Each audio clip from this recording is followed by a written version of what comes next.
Yeah, I mean, the retirement plan's doing really good. I mean, we just, improved that last year. All right, so this is just basic boilerplate stuff. Just sign right there. That's your NDA. That's for your health insurance. Just sign on all the lines, Barry. Oh, okay, there we go. There we go. All right. I think that's pretty much everything. You get 6 vacation days. You just use those whenever, plus 4 sick days. If you're just not feeling up to par, you can just take those off and not come to work. It's fine.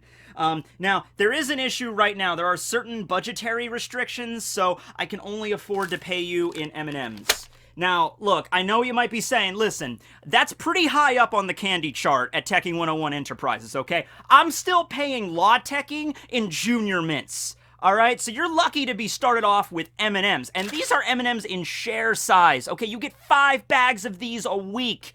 So I'm just saying, don't complain, all right? But yeah, just sign right there, and then you will be signed and dated. Okay, there we go. Hey everybody, how you doing? And I just signed Barry the Brick for a 3-month contract. You see how I like to work in threes? Okay, so 3 days and then 3 months. Probably around Shanksgiving, we'll look to renew his contract to see what he really contributes to the team here. There was an overwhelming positive response. Everybody seemed to love Barry. There was like 87% of the votes that voted to keep him on. I just want to remind everybody that he is a brick. But yeah, that's whatever you guys want, right? So let's just continue. Okay, so this is going to be rounding out the hockey discussion series. We'll be, of course, discussing Conquerors Haki, Shoku Haki, as we see Luffy right here. In fact, here's a question. How many people on this poster can utilize Conquerors Haki? Of course, we got Luffy. I kind of gave that one away. That was a freebie. Okay, but who else? All right, I see you looking at Boa. I mean, everybody always looks at Boa, but yes, Boa, of course, I'm just gonna keep her right there next to you, Barry. All right, that's fine, whatever. She, of course, has Conquerors as well, though we've never seen her use it. It has been confirmed that she has it. Now, trick question, though, who's the third person? It's actually not a person at all. That's right, it's actually Salome, Boa's little snake companion. I mean, we don't know for certain if Salome has Conquerors, but it's pretty obvious. Alright, so this is the rarest kind of hockey that you can awaken, and it's not the kind that you can just train and master. As Rayleigh explained, when it comes to the other two types, observation and armament, everybody has the potential to awaken those. Yeah, you're probably going to be, naturally good at one or the other, but anybody could awaken them with the right kind of master and training and, external forces. Like, if you're a pirate or a marine and you're in, like, pitched combat, like, every day, it's probably more likely that you're going to awaken your armament or your observation hockey. If you're just some random farm boy living out in, like, West Blue and you don't really have to worry about, like, a lot of, pirates attacking your island and you're not really up against the wall fighting every single day, you still have the potential to awaken it with the right kind of master and training and everything. It's just probably going to be less likely. But when we get to Conquerors, when we get to Shoku Haki, or the color of the Emperor, that sort of leaves just normal training and gets more into, like, you have to be born with that ability, like, predetermined, okay? So, we only have 13 people right now in the One Piece world that are confirmed to have Conquerors. That's not 13 people that we've seen use Conquerors, that's just 13 people that have been confirmed. Like, for example, we know Odin has it, we haven't even seen Odin yet, outside of just very brief flashbacks. Sengoku was confirmed to have Conquerors, which makes sense. He's the fleet admiral. We got that in the last Vivara card that he was featured in. Boa, as I mentioned, she can utilize it. We never saw her do it. I don't know. Maybe it's her boobs that are the Conquerors. By the way, minor tangent. When I was deciding on the thumbnail for this video, I went with Shanks. Shanks was the first person in the series to utilize Conquerors and all that stuff.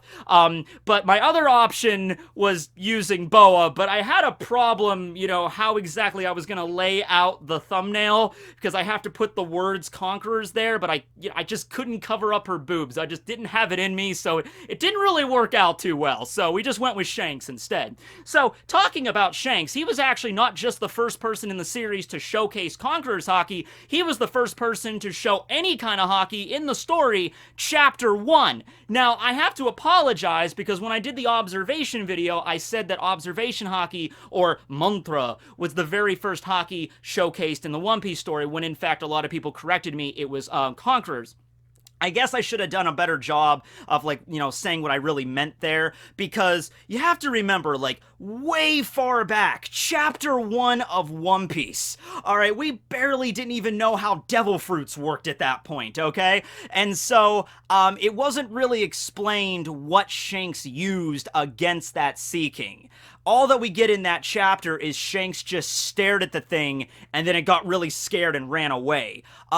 You could mistook that as just regular intimidation, like, whoa, Shanks is such a badass, just by staring at things and just crazy wild animals, they just run away in the opposite direction, like it's out of Toriko or something, like Toriko and Zebra use their intimidation, and, you know, the wild animal sees a giant image of the Grim Reaper and just, I'm out of here, alright? It wasn't actually explained back then that what Shanks used was a very special technique. It wasn't like, you know, Luffy's like, how did you do that, Shanks? And Shanks was like, that was a secret ability, don't worry about it yet. It wasn't anything like that. It was kind of up in the air exactly what Shanks used, and of course, we didn't see that ability at all, really, until later on. We got that in, you know, Skypiea when Observation Haki was revealed, but it was a different kind of Haki, okay? Finally, when Shanks arrived at Whitebeard's ship, when Shanks boarded Whitebeard's dick, you know, he got on board and everything, he started, you know, causing a lot of strain on the Moby Dick, you know, like a lot of strain on your, okay, fine, I'll stop,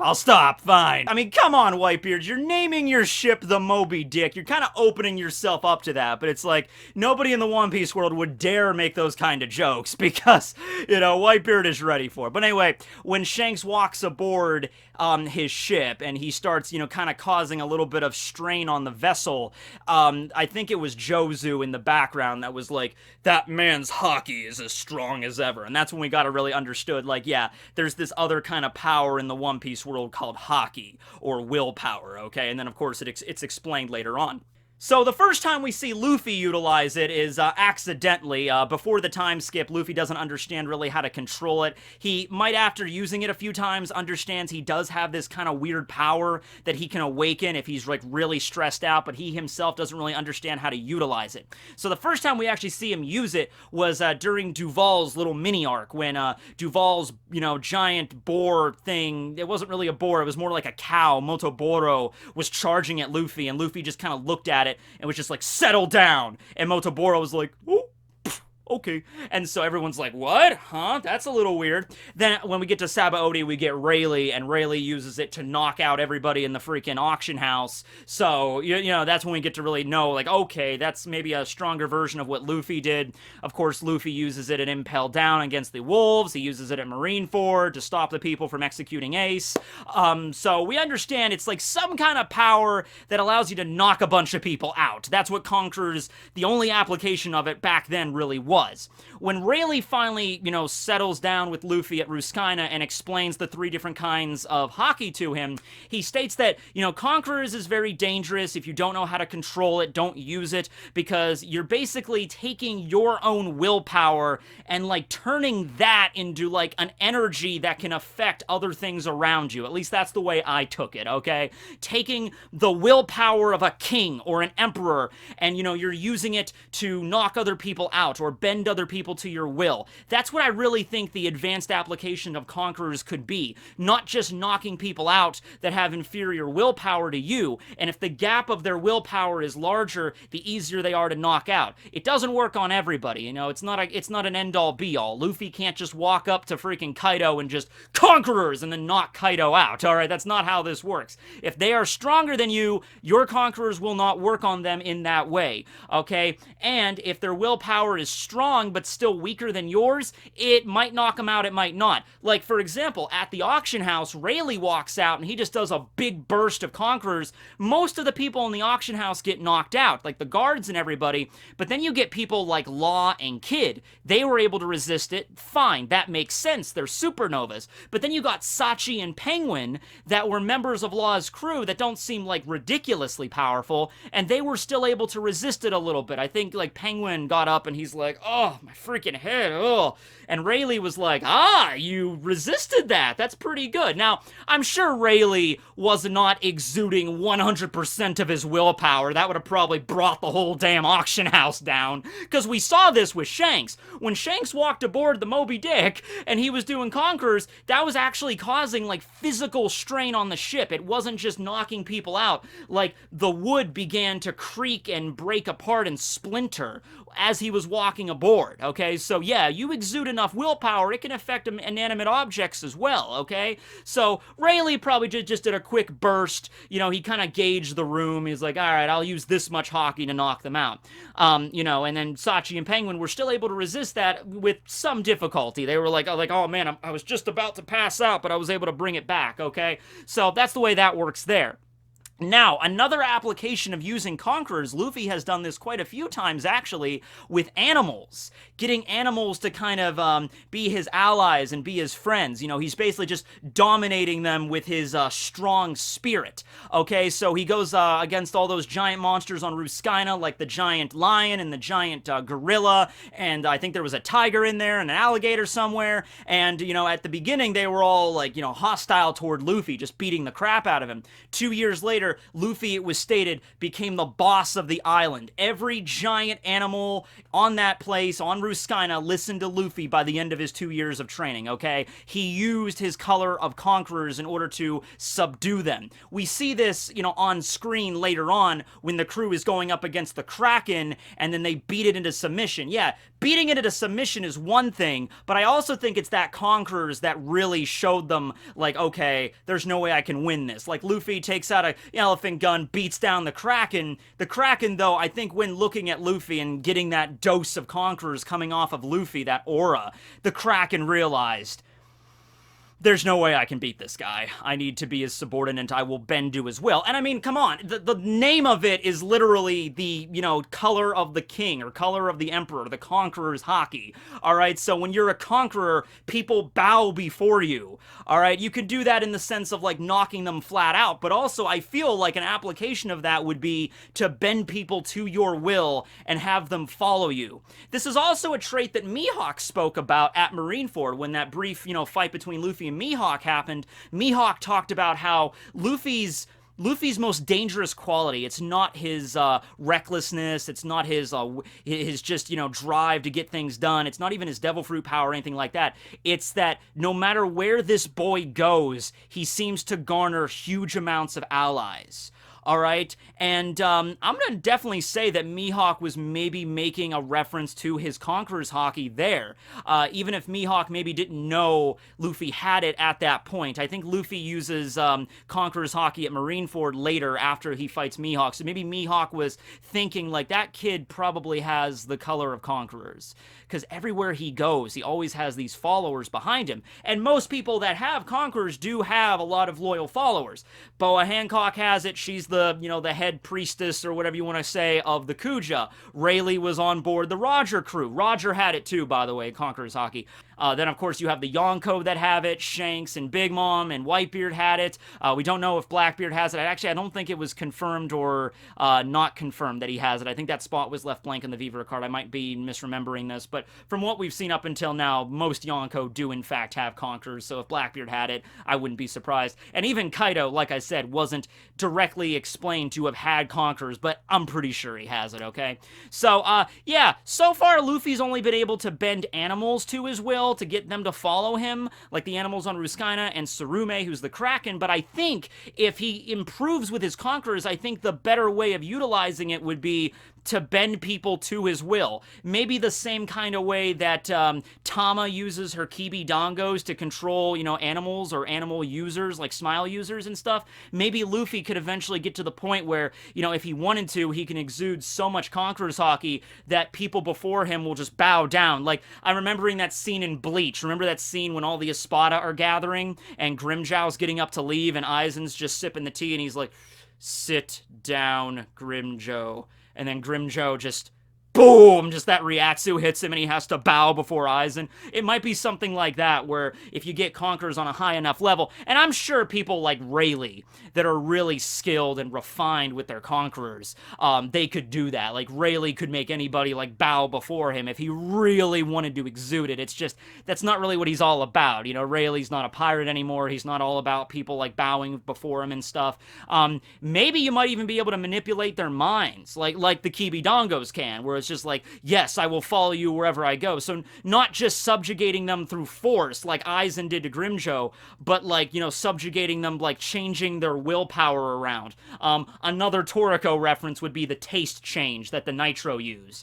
Like Luffy could go up to an enemy, use this perfect, Conquerors Haki on them, and be like, yes, Luffy, I will follow you as your loyal, your subordinate for all time. Might be something like that. Now, we, of course, have not seen the Conquerors used like that, but it might be, like, really hardcore to train to get to that point. Like, if I was gonna say, if that really is, like, the next level of Conquerors, the only people in the One Piece world that I think would be able to do that kind of level of it would be Rayleigh, Shanks, Whitebeard. I'm not even sure if Big Mom or Kaido could utilize it like that, if that really is the case. Maybe eventually Luffy, because he's the main character. But other than that, I don't really see anybody else that would be able to be trained in it. If it's that hard to train in armament to get the advanced form of armament, then think about how hard it must be to train to get to that level of Conquerors. So other people that can utilize it, just to kind of cover everybody here, we have Porcus D. Ace, Luffy's brother. He can use it. Now with Ace, that's kind of weird because he was shown to be able to use it when he was a little kid, when he was tied up and everything, when the Blue Jam pirates were there, or like I think when Luffy was tied up and they were trying to save him, Ace was shown to use Conquerors, which makes sense. Roger could use it, so I'm fine with that.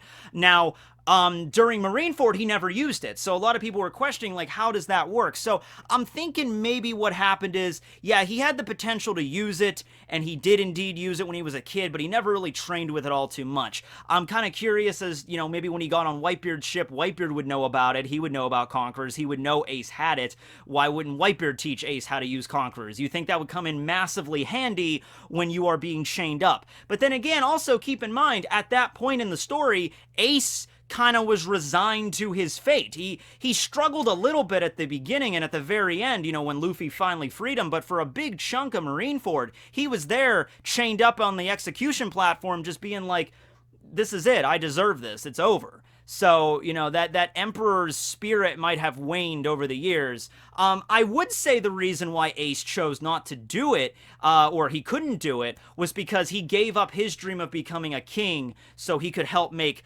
Whitebeard a king. All right, but I mean, that doesn't really make a lot of sense because Katakuri, Katakuri's working under Big Mom and he could still use Conquerors. I'm thinking maybe Zoro might awaken it at some point. So just because you're not the captain of your crew doesn't mean you can't awaken Conquerors. You still can do that. So I'm not sure exactly why Ace never really displayed Conquerors outside of when he was a little kid.